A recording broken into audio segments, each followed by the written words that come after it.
नमश्चंडिकायै। श्रीमद्देवी भागवत महापुराण प्रथम स्कंध अथ षोडशोऽध्यायः। व्यास उवाच दृष्ट्वा तं विस्मितं देवं शयानं वटपत्रके उवाच संस्मितं वाक्यं विष्णो किं वस्मितो ह्यसि।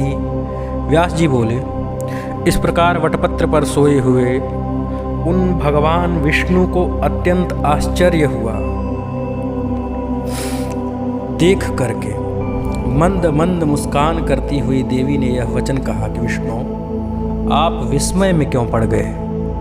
आप उस महाशक्ति की माया से पूर्व काल में भी सृष्टि की उत्पत्ति तथा प्रलय होने पर इसी प्रकार बार बार जन्म लेकर मुझे भूलते रहे हैं। वे पराशक्ति निर्गुणा है, मैं और आप तो सगुण हैं।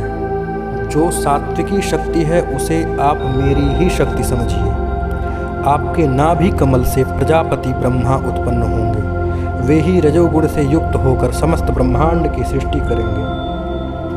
वे ब्रह्मा ही तपोबल का आश्रय लेकर श्रेष्ठ शक्ति प्राप्त करके रजोगुण के द्वारा त्रिभुवन को लाल वर्ण का कर देंगे।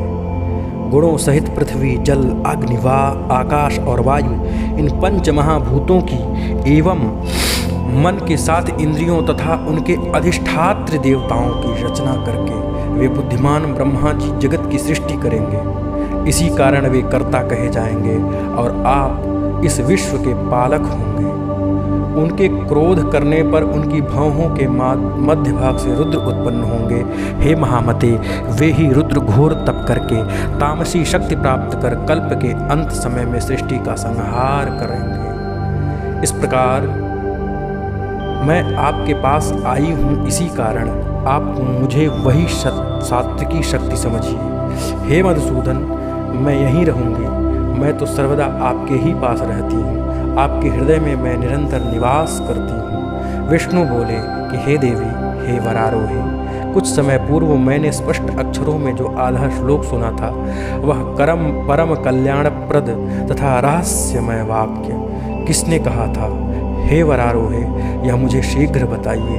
हे सुमुखी, इस विषय में मुझे महती शंका है। जिस प्रकार निर्धन पुरुष धन की चिंता करता है, उसी प्रकार मैं उसका बार बार स्मरण किया करता हूँ। व्यास जी बोले, विष्णु का यह वचन सुनकर मुस्कान युक्त मुखमंडल वाली महालक्ष्मी मधुर हास्य के साथ अत्यंत प्रेम से बोली। महालक्ष्मी बोली कि हे शौर्य, मेरी बात सुनिए।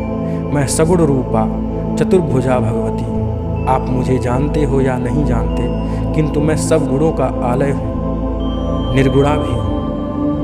हे महाभाग, आप यह जान लें कि वह अर्धश्लोकी उसी पराशक्ति ने कहा था।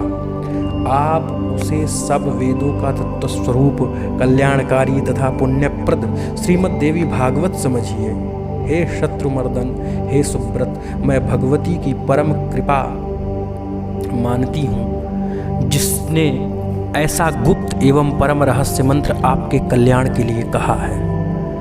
आप इसे सर्वदा चित्त में रखिए और कभी भी इसे विस्मृत न कीजिए। यह सब शास्त्रों का सार है तथा महाविद्या के द्वारा प्रकाशित किया गया है। इससे बढ़कर त्रिभुवन में कुछ भी ज्ञातव्य नहीं है।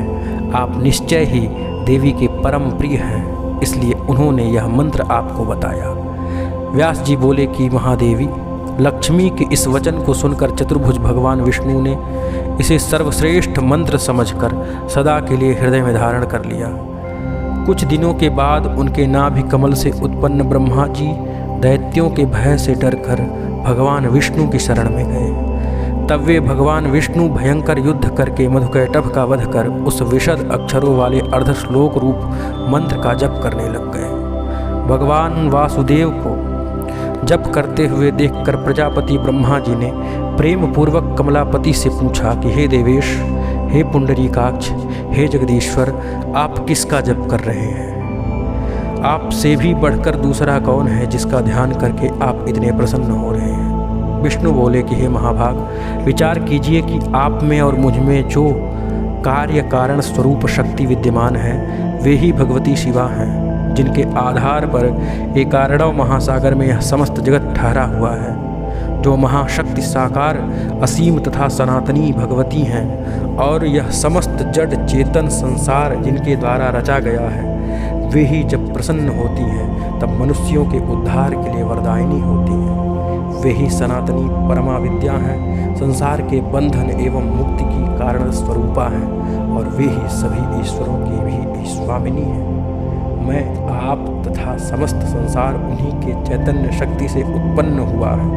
हे ब्रह्मन, हे निष्पाप, ऐसा आप सत्य जानिए, इसमें संदेह नहीं है। उस भगवती ने आधे श्लोक में जो कहा है वही वास्तविक श्रीमद् देवी भागवत है। द्वापर युग में आदि में पुनः उसका विस्तार होगा। व्यास जी बोले कि इस प्रकार भगवान विष्णु के नाभि कमल पर विराजमान ब्रह्मा जी ने उस भागवत का संग्रह किया। तत्पश्चात उन्होंने अपने परम बुद्धिमान पुत्र नारद जी से इसे कहा। पूर्व काल में वही भागवत देवर्षि नारद जी ने मुझे दिया, और फिर मैं उसे 12 स्कंधों में विस्तृत करके पूर्ण कर दिया। हे महाभाग, देवतुल्य 5 लक्षणों से युक्त तथा भगवती के उत्तम चरितों से ओतप्रोत इस श्रीमद् देवी भागवत पुराण को पढ़ो। तत्व ज्ञान के रस से परिपूर्ण, वेदार्थ के द्वारा उपबृंहित और धर्मशास्त्र के अनुसार पुण्यप्रद यह भागवत सभी पुराणों में श्रेष्ठतम है। यह वृत्रासुर के वध के कथन से युक्त, विविध आख्यानोपाख्यान से समन्वित ब्रह्म विद्या का निधान और भव सागर से पार करने वाला है। अतः हे महाभाग, तुम उस भागवत को अवश्य पढ़ो।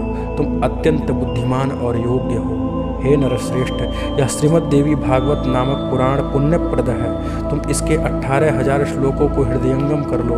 यह पुराण पाठ और श्रवण करने के लिए अज्ञान का नाश करने वाला, दिव्य ज्ञान रूपी सूर्य का बोध कराने वाला, सुखप्रद, शांतिदायक, धन्य, दीर्घ आयु प्रदान करने वाला, कल्याणकारी तथा पुत्र पौत्र की वृद्धि करने वाला है। इस श्रीमद् देवी भागवत महापुराण लोमहर्षण से उत्पन्न मेरे शिष्य धर्मात्मा सूत जी भी तुम्हारे साथ इस शुभ पुराण संहिता का अध्ययन करेंगे। सूत जी बोले कि हे मुनियों, व्यास जी ने मुझसे और अपने पुत्र से इस प्रकार कहा था। तब मैंने उस संपूर्ण विस्तृत पुराण संहिता को विधिवत पढ़ा था। उस समय भागवत पुराण का अध्ययन करके सुखदेव जी व्यास जी के पवित्र आश्रम में ही रहने लगे, परंतु दूसरे ब्रह्मा पुत्र नारद की भांति उन धर्मात्मा की वहाँ शांति न मिल सकी। एकांत में रहने वाले तथा व्याकुल चित्त से उदासीन की भांति दिखाई पड़ते थे। वे न अधिक भोजन करते थे और न ही उपवास पूर्वक ही रहते थे।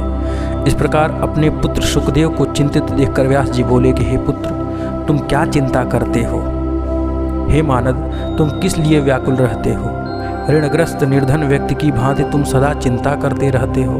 हे पुत्र, मुझ पिता के रहते हुए किस बात की चिंता हो रही है? तुम मन की ज्ञान ग्लानि छोड़ो, यथेष्ट रूप से सुखोपभोग करो, शास्त्रोक्त ज्ञान का चिंतन करो और आत्मचिंतन में मन लगाओ।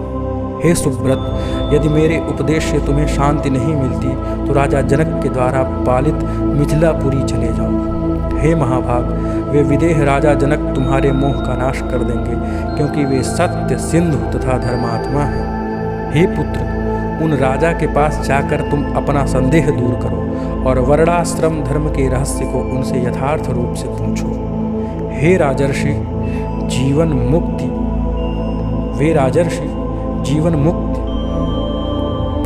ब्रह्म ज्ञान का चिंतन करने वाले पवित्र यथार्थ वक्ता, शांत चित्त और सदा योग प्रिय भी हैं। हे पुत्र, ऐसे राजर्षि से मिलो। सूत जी बोले। परम तेजस्वी उन व्यास जी का वचन सुनकर अरड़ी से उत्पन्न महातेजस्वी सुखदेव जी ने उत्तर दिया कि हे धर्मात्मा पिता, आपके द्वारा यह जो कहा जा रहा है उससे मेरे चित्त में शंका उठती है। कहीं यह दंभ तो नहीं? जीवन मुक्त तथा विदेह होते हुए भी यह राजा जनक हर्ष के साथ कैसे राज्य करते हैं? हे पिताजी, यह बात तो वैसे ही असंभव है जैसे किसी वंध्या को पुत्र हो। अतः वे राजा जनक राज्य करते हुए भी विदेह कैसे हैं, यह मुझे अद्भुत संदेह हो रहा है।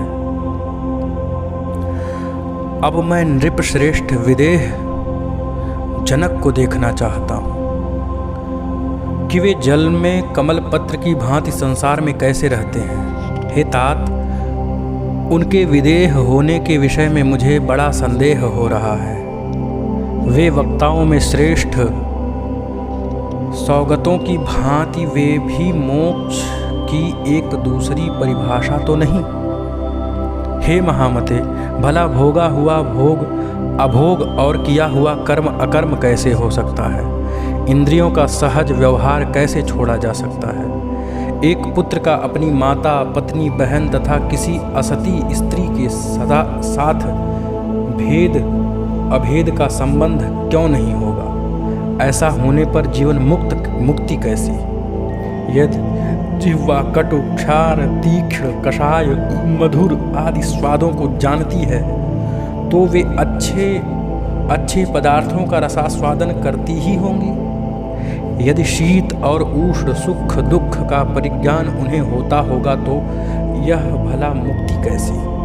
हे तात, मुझे यह अद्भुत संदेह हो रहा है। मित्र और शत्रु को पहचान कर उनके साथ वैर अथवा प्रीति का व्यवहार किया जाता है, तो राज्य सिंहासन पर बैठे हुए राजा जनक शत्रुता या मित्रता का व्यवहार क्या नहीं रखते होंगे? उनके राज्य में साधु और चोर समान कैसे समझे जाते होंगे? यदि उनके प्रति समान बुद्धि नहीं है तब भला वह जीवन मुक्तता कैसी? ऐसा जीवन मुक्त कोई राजा मेरे द्वारा पहले देखा नहीं गया। हे तात, यह बहुत बड़ी शंका है कि वे राजा जनक घर में रहकर भी मुक्त कैसे हैं। उन राजा के विषय में सुनकर उन्हें देखने की बड़ी लालसा उत्पन्न हो गई। अतः संदेह निवृत्ति के लिए मैं मिथिलापुरी जा रहा हूँ। श्रीमद्देवी भागवते महापुराणे अष्टादशसाहस्र्यां संहितायां प्रथमस्कन्धे शुकं प्रति व्यासोपदेशवर्णनं नाम षोडशोऽध्यायः। ओम।